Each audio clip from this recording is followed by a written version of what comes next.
সব সাধু সন্তরা বলে নাম জপ করো, নাম জপ করো, কিন্তু কি করে?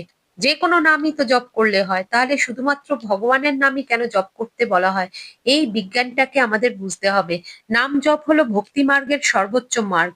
যদি কেউ নাম জপ করে তাহলে তার চেতনা নিশ্চিত রূপে শুদ্ধ হবে। কিন্তু কিভাবে? যিনি পূর্ণ ব্রহ্ম পরমাত্মা, যার স্বরূপ নিরাকার, কিন্তু ভক্তদের ইচ্ছা ও কামনা পূর্তির জন্য সেই পূর্ণ ব্রহ্ম পরমাত্মা যখন সাকার রূপ ধারণ করে, তখন সে নিজের নাম, রূপ, লীলা আর ধামকে প্রকট করে। যখন সেই শুদ্ধ চেতন, সেই পূর্ণ পরমাত্মা যে নামের সাথে প্রকট হয়, তো সেই নামের মধ্যেই তার লীলা, তার ধাম সবকিছুর সমাবেশ হয়। তো আমরা এটা বলতে পারি যে সেই নামের মধ্যে ভগবানের নিবাস হয়ে যায়। কিন্তু মনুষ্যের ক্ষেত্রে কেউ যদি তার নাম বলে, সেই নামে তার নিবাস থাকে না, কিন্তু ভগবান নিজের নামের মধ্যে নিবাস করেন।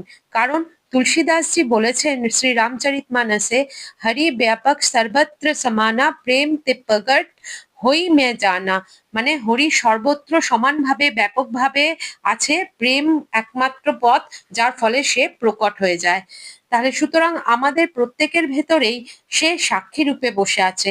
সে কিন্তু বুঝতে পারে যে কোন নামের মাধ্যমে তার প্রাকট্য হবে, কারণ সে সাক্ষী। সে সত্যযুগকেও দেখেছে, সে ত্রেতাকেও দেখেছে, সে দ্বাপর যুগকেও দেখেছে। সে জানে রামকে, সে জানে কৃষ্ণকে, সে জানে মহাদেবকে। সুতরাং কেউ যখন নাম জপ করতে শুরু করে, তখন তার মালিক হয়ে থাকা সেই মন শান্ত হতে শুরু করে। সে বুঝতে পারে যে সেই ব্যক্তি সেই মালিকের নাম নিচ্ছে যে অন্তরে বসে আছে।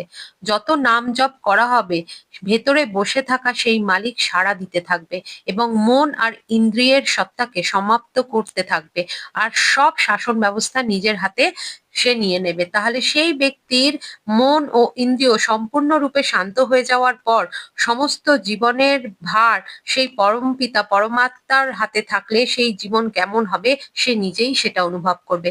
এটা সব থেকে বড় রহস্য নাম জপে। যে ভেতরে বসে থাকা পরমাত্মা আছে, সে জানে যে কে রাম, কে কৃষ্ণ, কে মহাদেব, কে দুর্গা। সে পূর্ণ ব্রহ্ম পরমাত্মার স্বরূপকে জানে। এই নামগুলোর সাথে ভক্তদের কামনা পূর্ণ করার জন্য সে প্রকট হয়েছে। তাহলে এই নামগুলো নিয়ে কেউ যদি তাকে স্মরণ করে, তাহলে যে পূর্ণ পরম ব্রহ্ম সম্পূর্ণ ব্রহ্মাণ্ডে ব্যাপকভাবে সর্বত্রভাবে সমানভাবে বিরাজমান, সে প্রকট হয়ে যায়। তখন মন আর ইন্দ্রিয় আজ পর্যন্ত তাকে গুলাম বানিয়ে যে কৃত্য করাচ্ছে সেটা বন্ধ হয়ে যাবে। আর সেই ব্যক্তি পরম পিতা পরমাত্মার ইচ্ছে মতো কর্ম করবে, যার ফলে তার জীবনের উদ্ধার হয়ে যাবে। এবং এটাই হলো নাম জপের সব থেকে বড় মহিমা, এবং সে তার পরম পিতা পরমাত্মার সাথে এক হয়ে যাবে।